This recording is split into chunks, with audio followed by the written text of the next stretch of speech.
Good morning, everyone. Welcome back. Thanks for the conversations yesterday during the assessments. It's always good to hear from people and talk to people, and both to see the things that make sense, and also to understand better what are the things that don't make sense for you as students. So it's always good. Today is a little bit of a bridge section. We've actually introduced the main concepts of today prior, those concepts being divergence and curl, or div and curl. But today we're going to expand those into 3 dimensions. All right, so let's see if we can calculate our divergence and curl, and then also figure out if the field is conservative or not. So if we want to find the divergence, this is going to be del dot f, or partial with respect to x. And I probably wouldn't write the whole thing out in general, but because we're just learning it, I figure it's better to write a little bit more.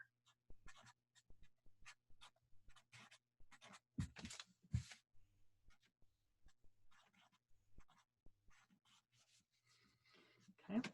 So partial derivative with respect to x of xz. So this would be z. Partial derivative with respect to y of xyz.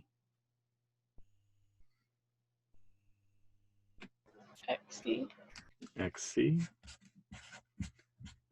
And last but not least, partial derivative with respect to z of negative y squared. 0. Happy 0. So there's our divergence of f. Pretty easy to calculate. Questions about this so far?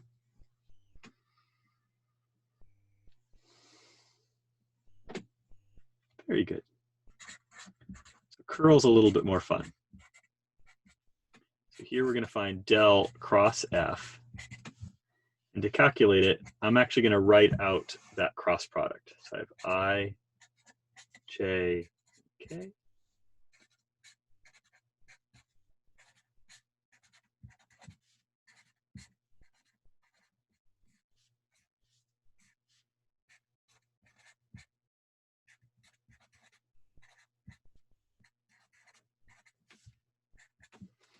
All right, so when we focus in on our first component, our I component, we're going to look at the determinant of this little puppy. So we're going to have partial with respect to y of negative y squared, negative 2y, minus the partial derivative with respect to z of xyz, minus xy. So that'll be our first component. Our second component, cover up that middle column. Partial derivative with respect to x of negative y squared would be 0, minus partial derivative with respect to z of xz would be x, and all this stuff is negified. And then to find the z component, cover up your third column. Partial derivative with respect to x of xyz would be yz,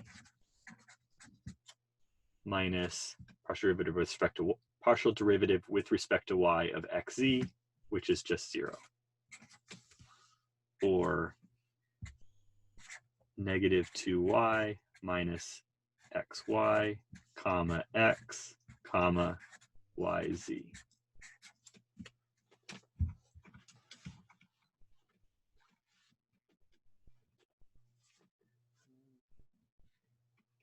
Not matching my own notes.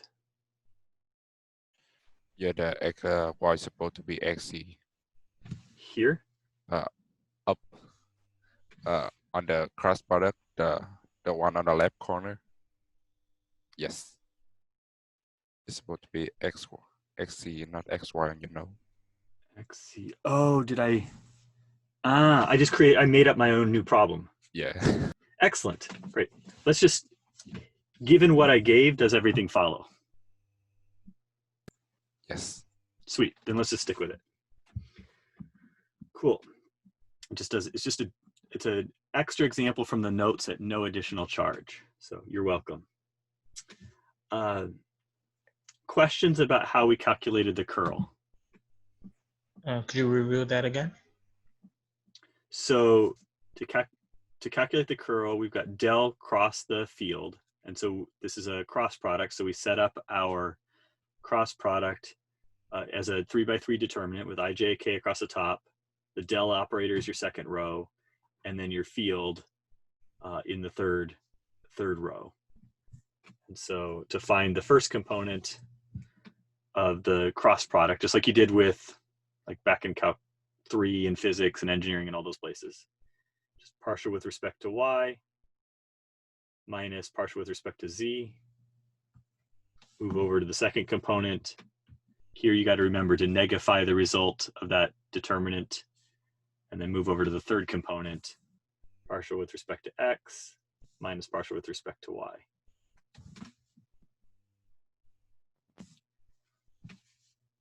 Good. Questions?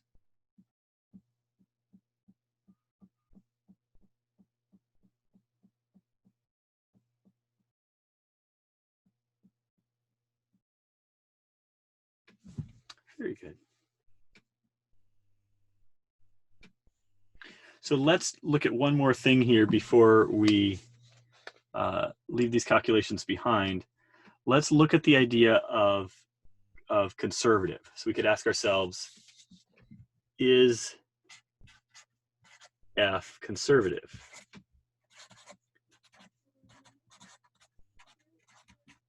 Do you remember the test for conservative? There's three parts of it. What are the three parts? It's like we have to take the integral first. No. So you end up with something like Fy equal to gx, and then you have Fz equal to hx, and Gc equal to hy. Yeah. Did I get it? Yep. So these are so you have to test all three of these. Does that make sense? So in the case of this particular field, hy or Fy would be Fy would be 0. Gx would be yz. Now these aren't equal to each other, but notice we could also write this as well, actually that one works. I'll just leave that one alone.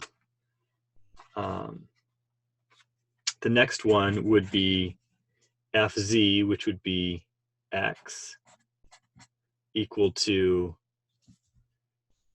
hx 0. And then the last one would be gz x y equal to hy minus 2y. Okay. What I want to point out, it's a little bit difficult to see on the first two, but I think it should be easy to see on the last one. So on xy equals negative 2y, you could rewrite this as xy, actually I want to write it as minus 2y minus xy equals 0. See that the two boxes are the same? Okay. And you're like, well, why in the world would you want to write that? And the thing that I want to point out is that these three statements, well, actually it's more like these three quantities, yz, x and minus 2y minus xy are the quantities that we came up with here when we calculated our curl. And so the answer to our question is no, it's not conservative.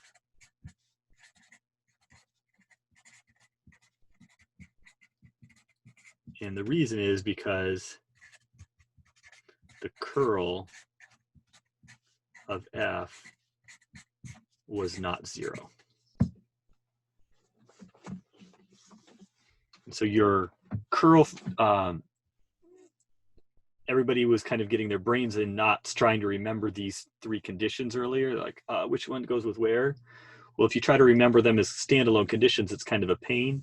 But if you simply remember that to figure out if something is conservative, you just have to ask, is the curl 0? That's a much easier condition to keep track of. Questions about that?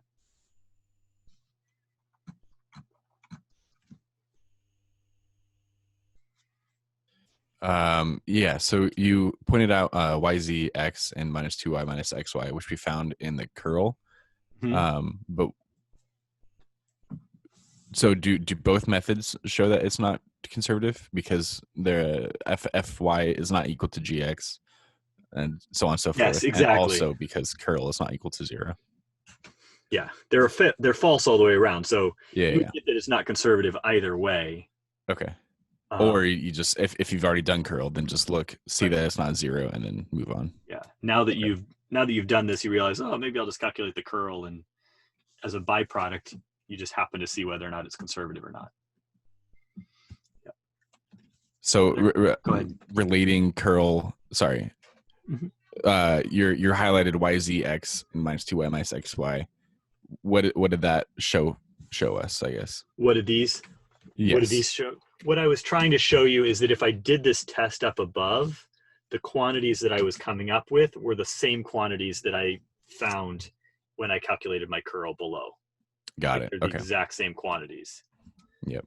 And this one's not 0. You know, these ones aren't equal. This one didn't work. This one didn't work. That one didn't work. So if we calculated curl and all the components of curl were 0, then it would be... If these components down here had been 0, then we would have gotten equal signs here instead of, like, these quantities would have actually matched. Yeah. So thank you for making me show that those were not equals. Other questions? Very good. All right. So just finishing up this thought. So if f is a function of 3 variables that has continuous second order partials, then the curl is 0. And it looks confusing, but if you kind of work your way through, you'll realize this is true. Sometimes theorems look more complicated than they actually are. Remember, gradient gives you a first partial, and then curl would give you another partial, so that's second partials. So that's why this one would be 0. Since the conservative vector field is one for which f equals the gradient, then we can rephrase the above theorem as follows. If f is conservative, then the curl of f is 0. And then here's sort of the fine print that makes it happen. So if the curl of f is 0, then f is a conservative vector field. So there's all this fine print in these sections, but this is kind of the punchline, the thing that you need to know, that you need to keep track of.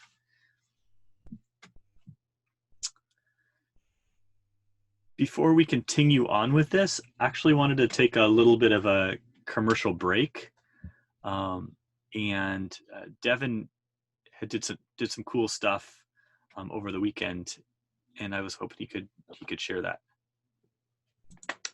Let me share your screen, Devin. All right. Hold on, I think I gotta unspotlight myself. Is what I gotta do. There. So I was able to set up using my nightstand a little setup here Okay. So, all right. So here we have a planimeter. I think that's what you call it. It's a pretty simple device,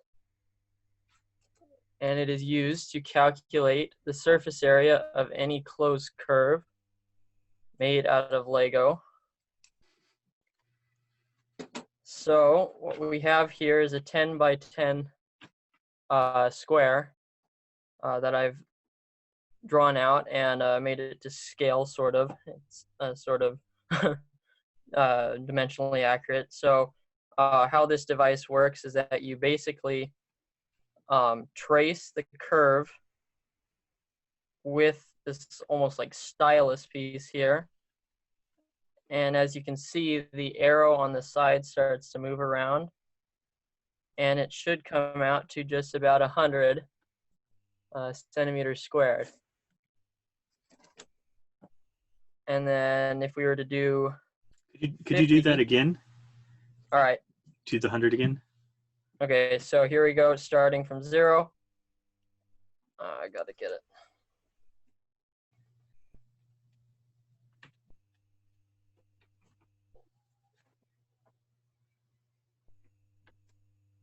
It's just about there. So we're looking at that gauge there right at the end, and starts at Yep. the yellow thing's pointing at 0 at the beginning, and it's ending at 100, right? It's nuts. Yep. Keep going. So what's cool is that it doesn't necessarily have to be a square. Say if we were to do some, I don't know, let's try and calculate 75 centimeters squared. Let's go here, here, here, back here, and bam, just about 75. So it's really cool in that it doesn't actually record things going in this, the mechanism on this thing only requires it to go out in this direction and this way. It doesn't really record anything if you were to hold this position here this way. So that's where the wheel keeps it stationary in one position, and then it rotates about that pivot as it goes around. And it's really, I don't know how the guy that I found the instructions from really developed this thing, because it's really cool. You can also do not necessarily rectangular things, but you can also try a circular path. I just took my cup and calculated the area. It's about 63. This one isn't all that accurate, but you can see that it's a little bit over, but you know, it doesn't necessarily have to be a rectangular thing at all. It can be any closed surface according to Green's theorem. So that's what I got for that. That's pretty cool. And did you find were those directions just online? How did you come up with it? This entire thing is online. I think the guy's name is Nico. If you look up Planimeter online, you'll just find it. There's a more complex version, but this is the simplest thing that I could find out there. And I just printed off this little dial here, just on a piece of printer paper, and then just went with it. That's pretty So cool. yeah, it's pretty cool. It's pretty cool. Thank you so much for doing that. And if you read the directions and you go on Wikipedia and you read about this planimeter thing, it's all about Green's theorem. So it's pretty crazy. Yeah, it's pretty crazy stuff. So nice work. Can you do circles with that? Like find the. Yep. So we've got a circle right here.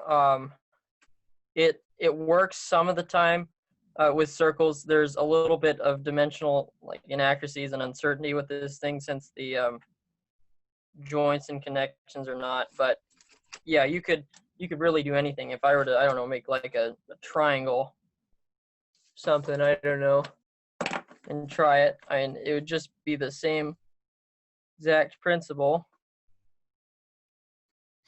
And bam, just about 25 there. So it's pretty cool. Yeah, that's pretty cool. So there you are. We went through 4 quarters of calculus and we ended that we can solve all of our questions just by using Legos. Yeah. It's pretty cool. Thanks, Devin. No worries. All right. I'm gonna. Very cool. So you can Google it. I've had it on my, no doubt, Jason, high school kids would beg for it. That way they don't need to actually learn their geometry formulas. Totally. It's pretty cool stuff. All right. Let's dive back into our div and curl material. So thanks again, Devin, for the great commercial break. All right, so I'd like to spend most of the rest of our time just trying to understand or visualize what's going on with div and curl. So to gain some intuition about divergence, let's consider the 2-dimensional vector field f equal to x squared y and a circle C of radius 2 centered at the origin.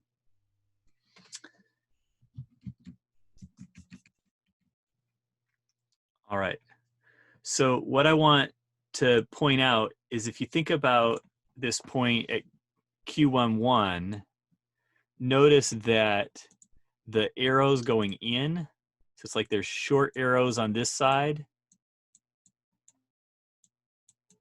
but there's long arrows on the far side. So it's like there's more going into the point than coming out of the point.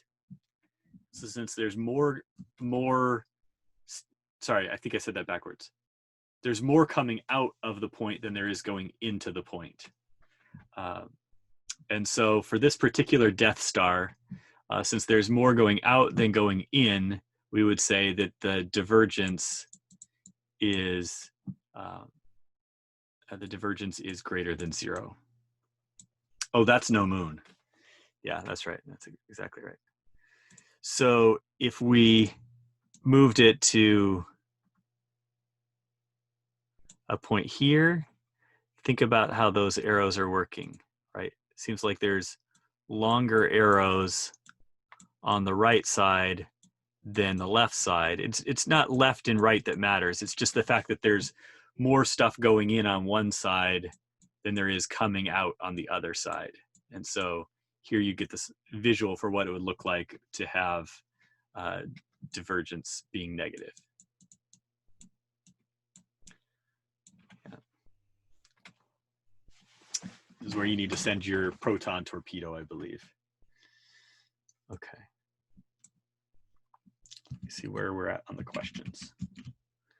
So we determined where the divergence would be positive or negative. We can sort of see that.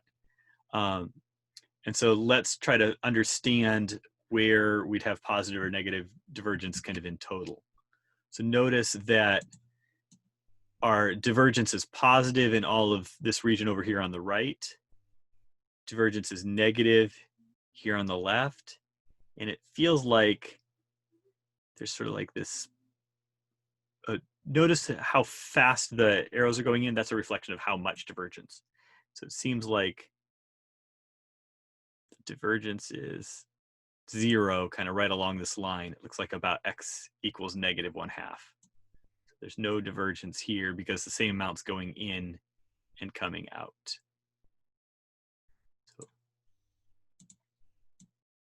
So all this stuff right here, you have div is greater than 0. And then all the stuff here, you have divergence less than 0.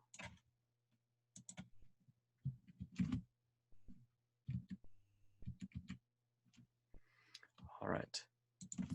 So we could confirm this numerically. So if we just calculated our divergence, we'd get divergence is 2x plus 1. If we evaluate it at 1, 1, we get 3 positive divergence. Yay. We could ask ourselves, where is it positive or negative? And so notice again that the divergence, which is that 2x plus 1, it's right here, and it's bigger than 0 when x is bigger than -1/2. So that'd be that right side at that right side of the Death Star. And then the divergence is less than 0 and x is less than -1/2. Okay. So based on inspection of the figure, we could ask on what part of the circle is the flux along the boundary outward, and is the total flux positive or negative? So again, going back to the picture, notice that just like we said before, it looks like you have positive, flux here on the right side, and then you're going to have negative flux here on this left side. What do you think? It seems like more positive or more negative? So Positive. more Sort of positive. So you can sort of think about all the stuff on the inside sort of counteracts itself. But if we just walked along that overall boundary and we said, what's happening if we went all the way around? You'd say, well, it looks like there's more positive stuff going out here on the right side than there is the little bit going in on the left side. So it looks like our net curl, or sorry, our net flux, which is sort of adding up all of the divergence, would be, looks like it's going to be positive in this case. So you have divergence at a point, flux over a curve or a surface. So with our equation for divergence, we can calculate at a specific point what the divergence is. Correct. So if we Yeah. take an integral with that equation, we can find the divergence of an area. So as divergence is at a point, and so then you could sort of think about it as like the integral, and I'm doing one integral, but it's probably not one. It's probably actually a double or a triple integral. So maybe I'll say integrals of divergence will give you the flux. Okay. Because remember, the flux, this is our normal component of the field.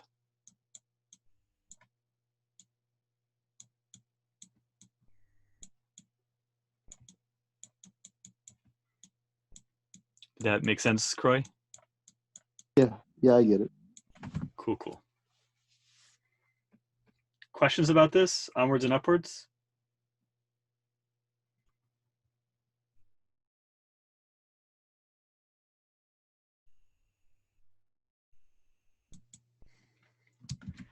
All right.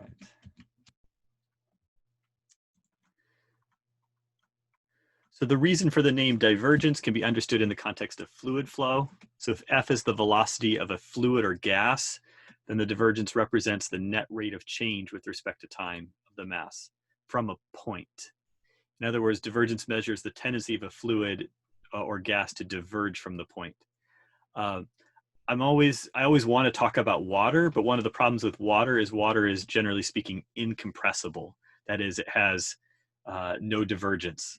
If you think about a single point, the amount of water going into the point is going to equal the amount of water coming out of the point. So not terribly exciting. So my water analogies break down when it comes to divergence. All right, curl is a little bit harder. I mean, you all know that I've enjoyed the manipulates in this book quite a bit, but trying to evolve, this is a place where I felt like those manipulates actually fell down, and I actually went and found a different website. So visualizing and building intuition about curl is challenging as it involves vector fields, 3D, and motion. And that's like a killer thing to try to represent. So let me show you the picture. So here's a 3D, a pretty simple vector field in 3D. And I think everyone can see the rotational bit of this field. You can see all those arrows definitely are going to make things want to spin. So imagine that we take a sphere and we put it into the at a point, put it into the field. And so you could move that sphere around. Okay. And we could ask, well, how, and the sphere is at a point. It's not supposed to be three-dimensional, but we visualize it with 3D. We could ask, how is that sphere going to spin? So we could ask, what's the axis upon which it spins? So we have the axis of rotation.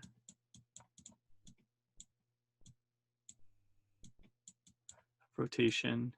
You have the direction, because you could keep the same. You could keep the same axis, but you could go, you know, counterclockwise, or you could go clockwise.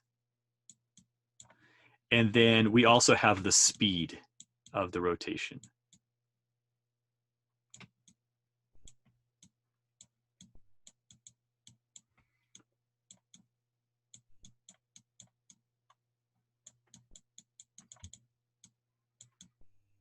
Okay.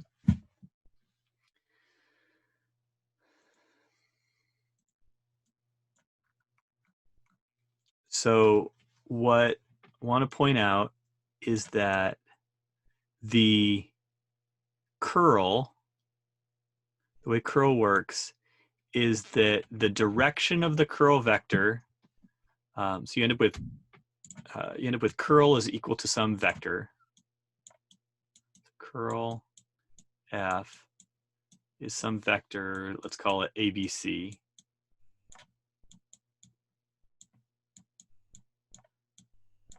So the direction of that curl vector is going to be our axis of rotation.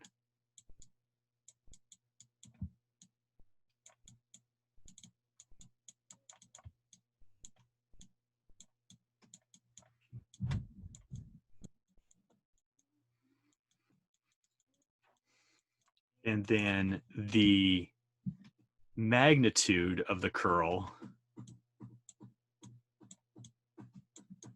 is going to give you the speed of the rotation.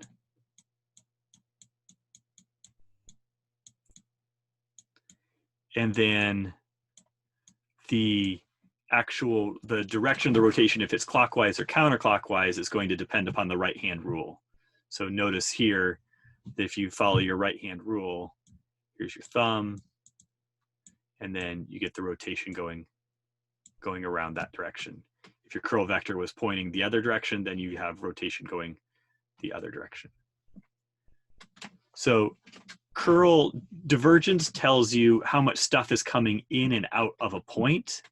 Curl tells you how much rotation there is, again, at a point. So it's not talking about everywhere, it's just talking about at a point. Are there questions about visualizing curl?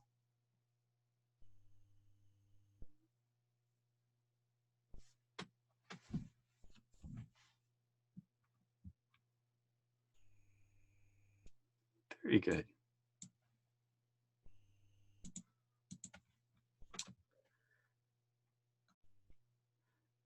So in the website that I was just referring to, and I've got it linked here, they write that the vector field F determines both in what direction this sphere rotates and the speed at which it rotates. So we define the curl as the vector that points along the axis of rotation and whose length corresponds to the speed of rotation, just like we were talking about. So this macroscopic circulation of a fluid around circles, that thing that you can visualize, is not what curl is measuring. Curl is more like a microscopic circulation. So to test for curl, imagine that you immerse that small sphere in a fluid flow and you fix the center of the sphere at some point so that the sphere cannot move around. So it's like it's stuck, it's tied down. And although you fix the center of the sphere, you allow the sphere to rotate in any direction. And so the rotation measures the curl of the vector field at that point. The sphere should actually be really, really small, because remember that curl is sort of like a microscopic circulation.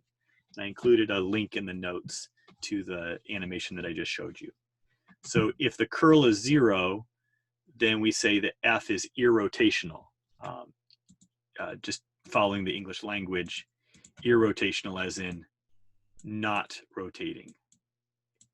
And now, having seen the picture and with this interpretation, it would make sense why it would be not rotational, because the sphere isn't rotating.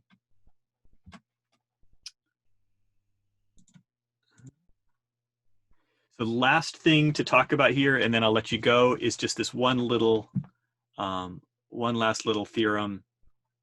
And I just want to explain it not by using complicated things with div and curl. Well, yeah, we could do a div and curl with our interpretations. So if you think about curl, this is creating something. This one cares about how much of the field is tangential to whatever our curve is, and the divergence cares about how much is normal. And when you calculate divergence, you're doing a dot product. So if you take a divergence, which calculates how much is normal, and the curl, which is talking about a tangential component, and you dot product, you dot a normal and a tangential vector, what are you going to get? And what's the relationship between n and t? 0. 0, because those are perpendicular to each other. Right? So you can think about this as a complicated formula, something else to memorize. But if you just think about divergence is always talking about normal components, curl is always capturing something tangential, this should be a relatively intuitive result. So I hope that seemed like a relatively straightforward day, that you've got the couple of visuals in terms of what divergence looks like and what curl looks like. There's a little bit of homework, but this is probably the last super straightforward section in the class. But it's a nice one to have right here following the assessment, following the holiday weekend. So thanks everyone. Have a wonderful day as all of our paths diverge. May you find that the good things curl back to you, and may we all come together tomorrow again as with some negative divergence following today's positive divergence. Take care. Hang on the line if you have any questions, and I'll see you all tomorrow. Okay, Dusty. All right. Bye, Dusty. Take care. Good luck on your test. Thanks. Thanks, Dusty. See you tomorrow. Take care, Jay. See ya. See you. Bye-bye.